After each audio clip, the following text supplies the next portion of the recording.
Well, good morning, everybody. It is October 24th, 2022, and it's favorite time of our week because once again it's Mondays with Bev and Paul. And hi, everybody. My name's Paul. Oh, good morning, Paul. This is Bev. Well, good morning to you. So we're just going to jump right into it. It's a 7-year anniversary of the publication of BioTouch Healing with the Power in Our Fingertips by Debra Schildhouse. It was last week that 7 years ago that we had the big Gala event. Yeah? Oh my gosh.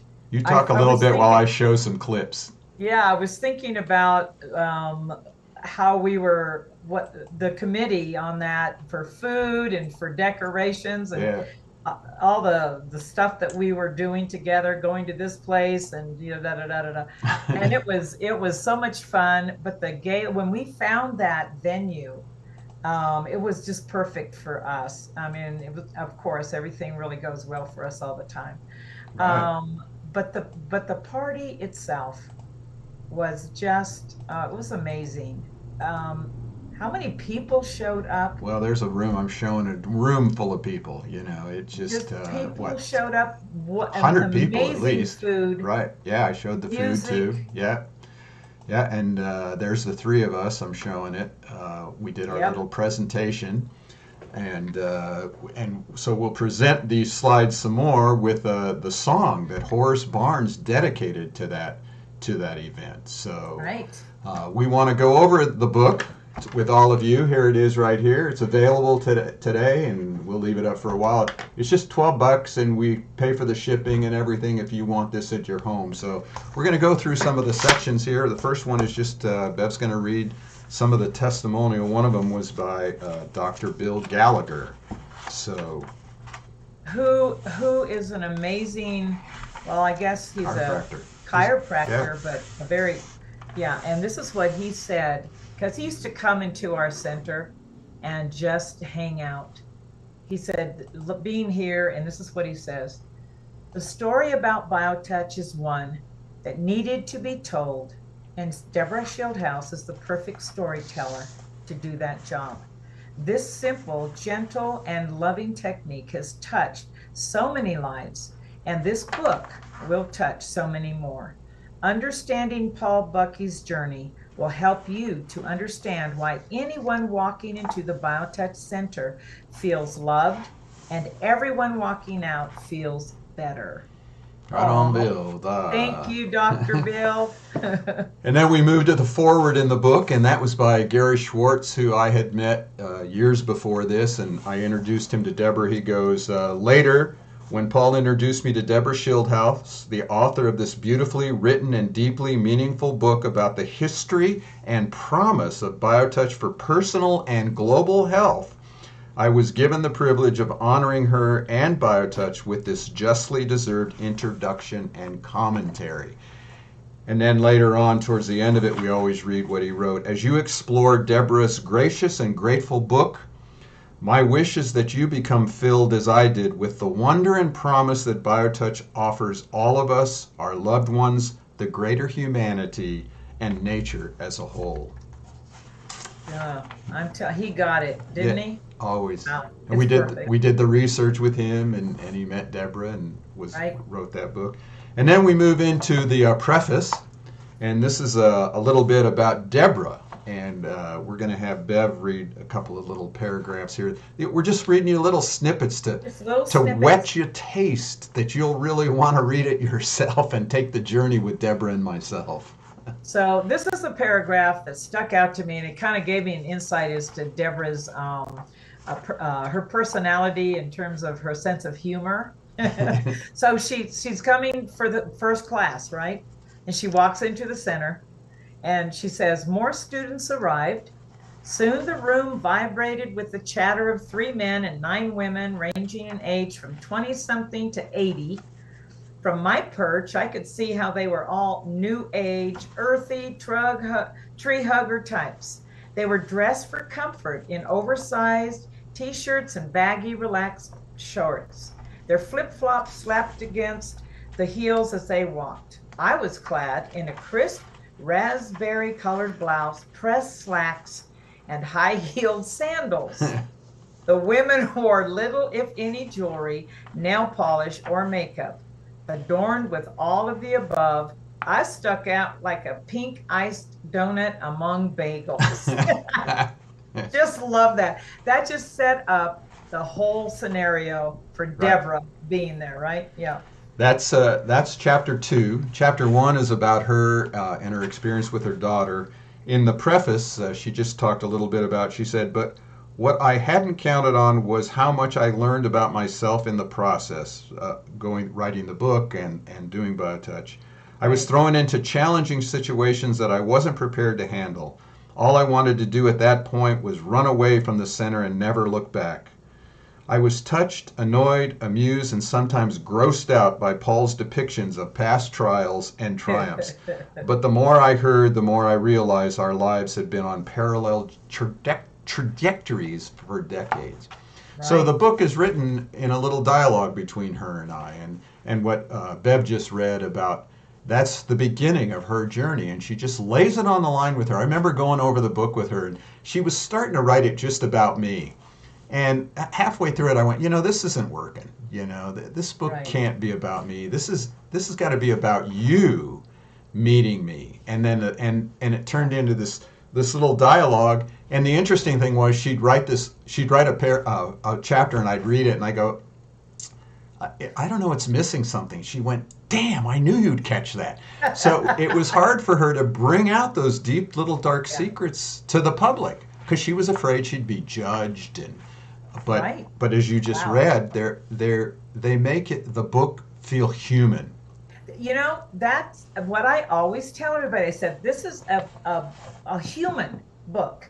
It's about a human being just really entering out of her comfort zone. And, she uses the word gritting my teeth, that kind of thing. So, yeah. Right. And a lot of people have found BioTouch because they stumbled upon the book. Yes. I remember one lady came here, she was at a used bookstore, and the book just popped out at her. And she's reading it, and she goes, these people are in Tucson, where I live, Yeah. Whoa. And she came to this. And then we had this other guy who came in. He was a furrier. He did horseshoeing here in town. His daughter brought him in. He got work done. He was on tons of opiates. And he bought the book. He wanted to find out more. And he came back a week later. He'd read the entire book. And he says to me, I have not read a book this good since Louis L'Amour. That's impressive, because if anybody knows who Louis L'Amour was, probably the most prolific Western book writer ever, right? Yeah. And the funny thing about, synchronicity or something, when we were in our hippie days in Hesperus, he had bought the whole valley to do the Louis L'Amour city. I can't remember, whatever it was called. And we had to take care of his nephew. We fed his nephew, so he gave us the hotel that he owned, and we ran the restaurant so long as we would pay to take care of his nephew. That's crazy. So if you know Louis L'Amour, you might love this book too. Yep. So further on in that paragraph about her new experience, what do we go to, page 25? I think it 25. is. Yeah. So she's she's in the room. She now goes into the room. Right. She was worried about taking her top off, and her husband was like, "What the heck is this all?" You got to undress there. Huh. Yeah. So she made sure she was in a room only with women, and she felt weird asking, but everybody honored that. And so then here's her experience there. Yeah. Here's her experience. So forcing myself to stay calm, I remembered how much I wanted to learn this technique. So I gritted my teeth, willing my trembling hand to move toward the woman. She was brave enough to smile, but as my frosty fingers contacted with her warm skin, she flinched. I jabbered an apology.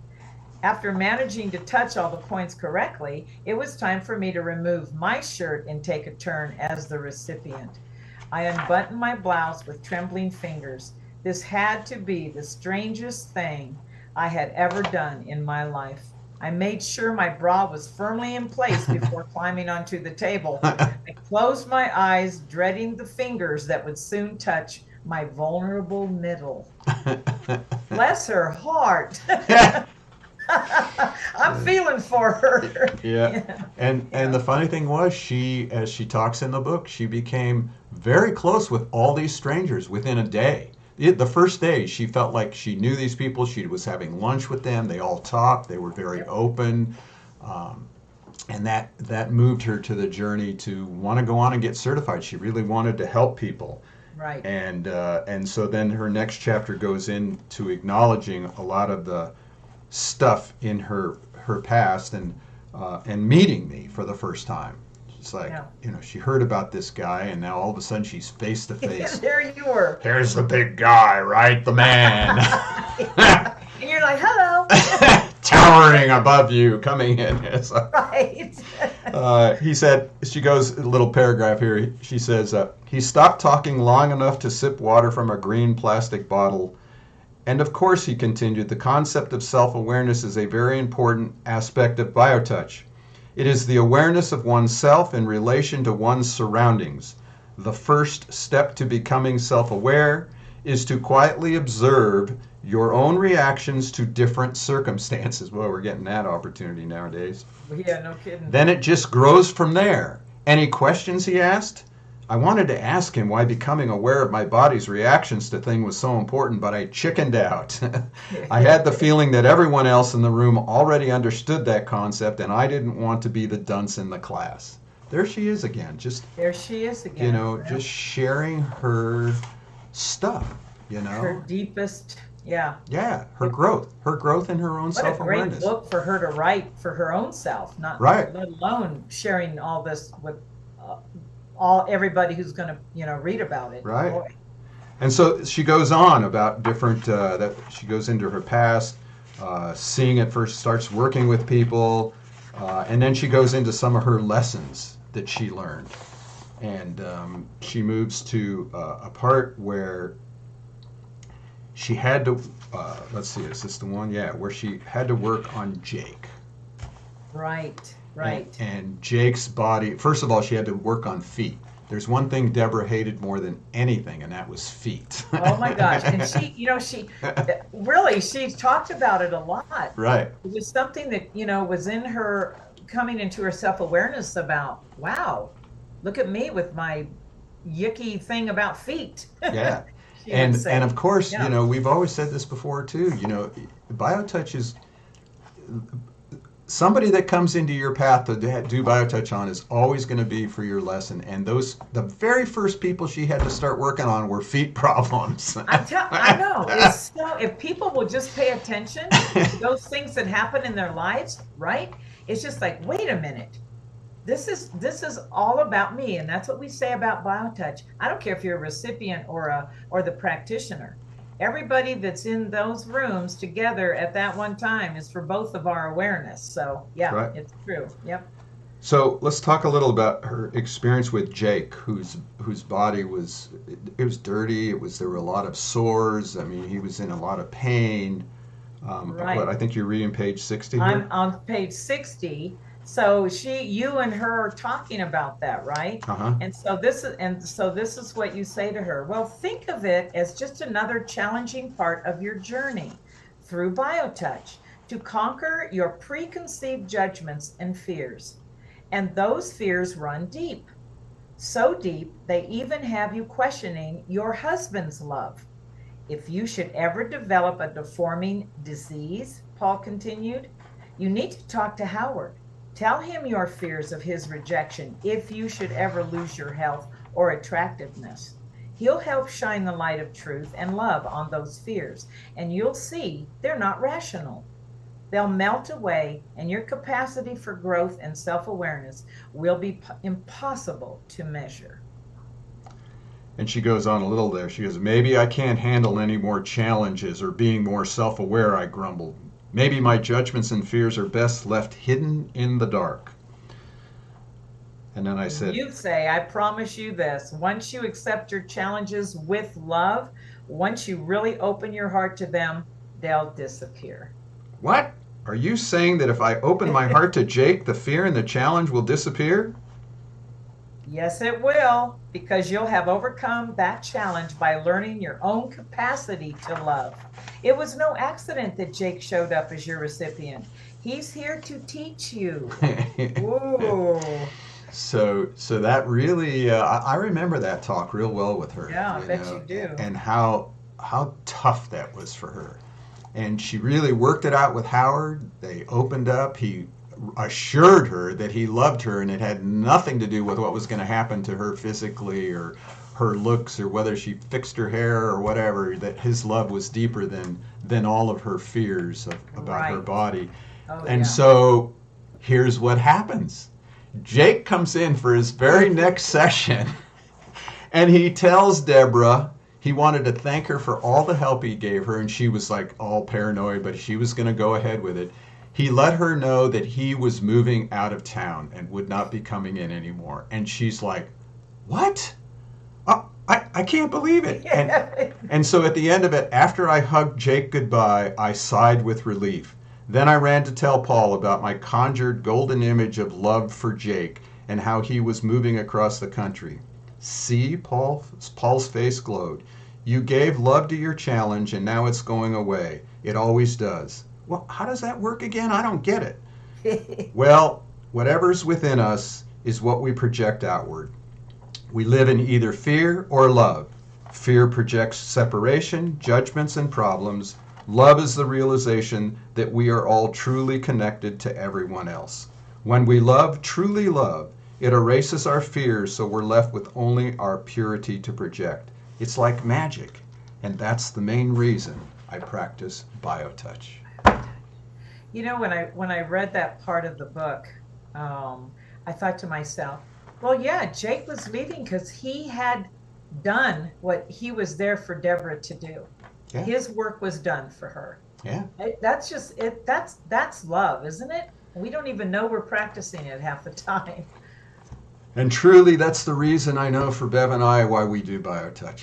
That's why we want to share it with you. We want to make sure you understand we have a workshop coming up Thursday on food allergies with a wonderful woman, Mary Tyler. But more importantly, if you really want to read the book, if you want to get inspired with a very simple journey, some people read it in a day or two. It's an easy read, but that's the purpose. Right. Is to get more people to feel comfortable wanting to practice something as magical as BioTouch. If you read this book, you're gonna realize that we've created nothing new. We all have deep-seated fears and things that we keep hidden. But the thing about it, this is what we share as a humanity. So Right. this book will really speak to each of us. Right. It may be a different fear, but it's the same process. So we can only encourage you, please learn BioTouch. Reach out and touch someone. It's a simple act of love. Right. Horace Barnes, in his act of love, gave us a song that evening, and we're going to play the full song. Hope you listen to it all. It's a nice, catchy tune, and we'll show you the slides of all the different parts of the Gala event we had 7 years ago. If you want the book, order it. It's right there, the link, justtouch.com. If you have any questions, want to contact us, please do. So that was a lot of fun. Happy anniversary. Debra, we hope you're watching. Thank you so much for your journey. We really appreciate you. Absolutely. Yeah. And everybody out there, join us for the next 7 years. We'll see what that's going to bring us.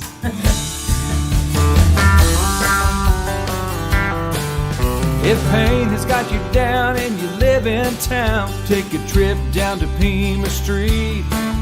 The people down there are people who care. They will get you back on your feet. Put love into action. Put love into action. If you ever want to have any real satisfaction, choose love while you still can. Don't even try to understand. A healing grace in your own hands. Put love into action.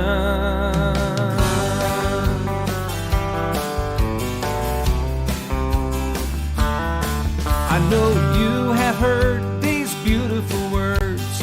love thy neighbor as thyself. Using BioTouch will help you so much, you'll never need anything else. Put love into action. Put love into action. If you ever want to have any real satisfaction, choose love while you still can. Don't even try to understand the healing grace in your own hands. Put love into action.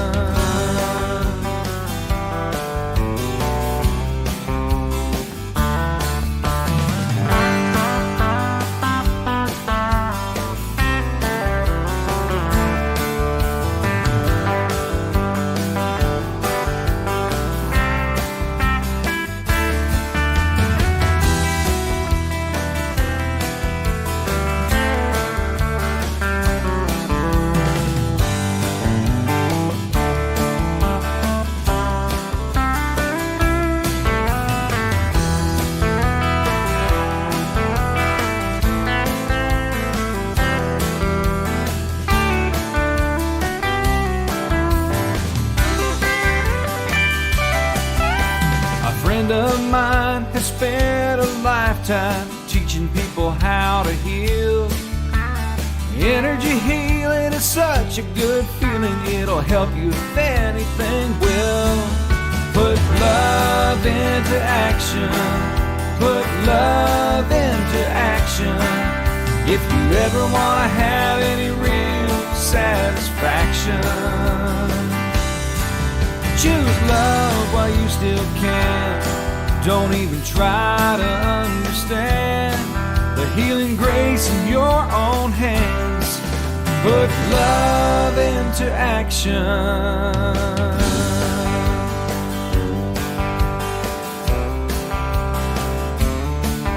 Put love into action. Put love into action.